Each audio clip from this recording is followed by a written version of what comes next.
Baik, Assalamualaikum warahmatullahi wabarakatuh.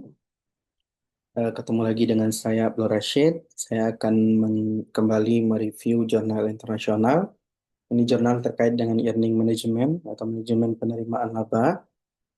Jurnal ini dibuat oleh Matthew H. Timothy A. Seidel dan Michael Sterin beserta David Award pada tahun 2002. Adapun jurnalnya berjudul The Influence of Management Internal Audit Experience on Earning Management. Pengaruh pengalaman audit internal manajemen terhadap manajemen penerimaan laba.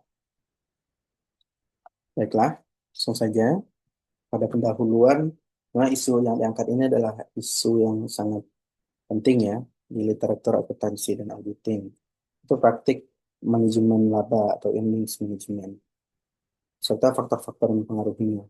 Dalam hal ini fokus dari penulis adalah bagaimana pengalaman audit internal yang dilakukan oleh manajemen atau sebelumnya pada pekerjaan sebelumnya atau posisi sebelumnya itu mempengaruhi kecenderungan perusahaan dalam melakukan manajemen laba berbasis real ataupun biasa disebut real earnings management atau REM serta manajemen laba berbasis accrual atau accrual earnings management atau AM. Pendahuluan ini disusun dengan sangat baik ditandai oleh pemaparan latar belakang teoritis yang kuat dan relevan serta identifikasi kesenjangan penelitian yang jelas. Dalam hal ini juga dibahas bahwa dampak dari pengalaman audit internal manager setelah mereka berpindah ke posisi manajerial. Dan biasanya ini jarang sekali dikaji, khususnya dalam konteks REM ya, sehingga ini jadi argumentasi yang kuat. Lalu adapun permasalahan utama yang diangkat adalah faktor pengalaman audit internal yang dimiliki oleh manajer mampu membatasi praktik manajemen laba serta apakah pengaruh tersebut berbeda antara real earnings management dan actual earnings management. Penulis ini juga menyoroti kompleksitas dari REM dan cenderung sulit dideteksi, kurang mendapat perhatian regulator dan berpotensi merugikan kinerja jangka panjang perusahaan. Secara eksplisit juga dikaitkan dengan perdebatan literatur sebelumnya dan termasuk potensi paradoks. Maksudnya di sini adalah eh, pengalaman audit ini bisa jadi dua sisi mata uang ya. Sisi pertama itu membantu kinerja dalam manajemen laba gitu ya.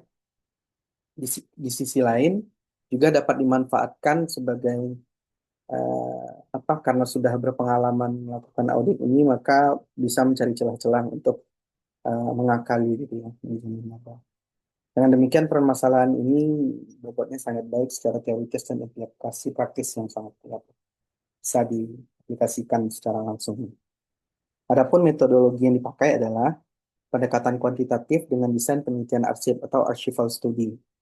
Sampel terdiri dari 23.586 observasi firm biaya perusahaan non-keuangan di Amerika Serikat selama periode 2000 sampai 2018. Jadi sampelnya sangat banyak dan tahunnya sangat luas ya. Ada sekitar 19 tahun ya dari 2000 sampai 2018. Data diperoleh dari berbagai sumber bereputasi antara lain Compustat, Bordex, dan CLSP gitu ya.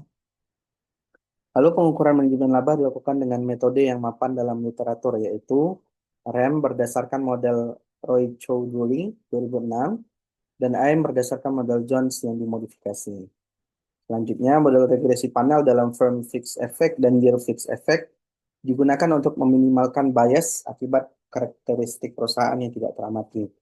Selain itu, penulis juga melakukan berbagai uji robustness seperti entropy balancing, performance matching, subsample NYSE, randomization test, dan pengujian sumber pengalaman audit internal. Secara metodologis, pendekatan ini sangat kuat dan mencerminkan standar jurnal internasional yang bereputasi.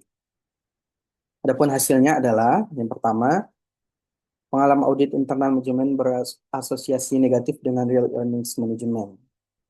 Tidak ditemukan hubungan yang signifikan antara pengalaman audit internal manajemen dan accrual earnings management. Yang ketiga, tidak terdapat bukti adanya trade-off antara penurunan REM dan peningkatan AM.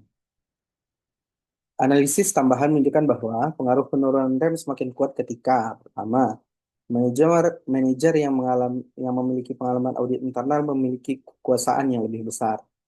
Yang kedua, manajer tersebut berada pada fungsi keuangan. Yang ketiga, jumlah manajer dengan pengalaman audit internal semakin banyak.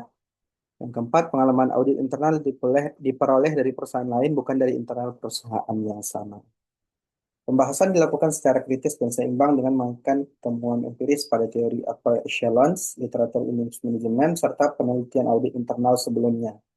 Penulis juga secara jujur mengakui keterbatasan penelitian, khususnya terkait potensi correlated omitted variables dan keterbatasan data kualitas audit internal.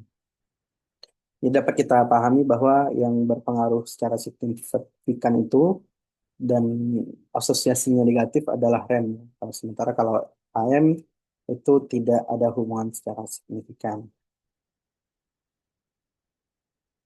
Selanjutnya, kesimpulannya, artikel ini menyimpulkan bahwa pengalaman audit internal manajemen merupakan faktor penting dalam menekankan praktik real earnings management, namun tidak berpengaruh signifikan terhadap aktual, seperti yang kita bahas tadi.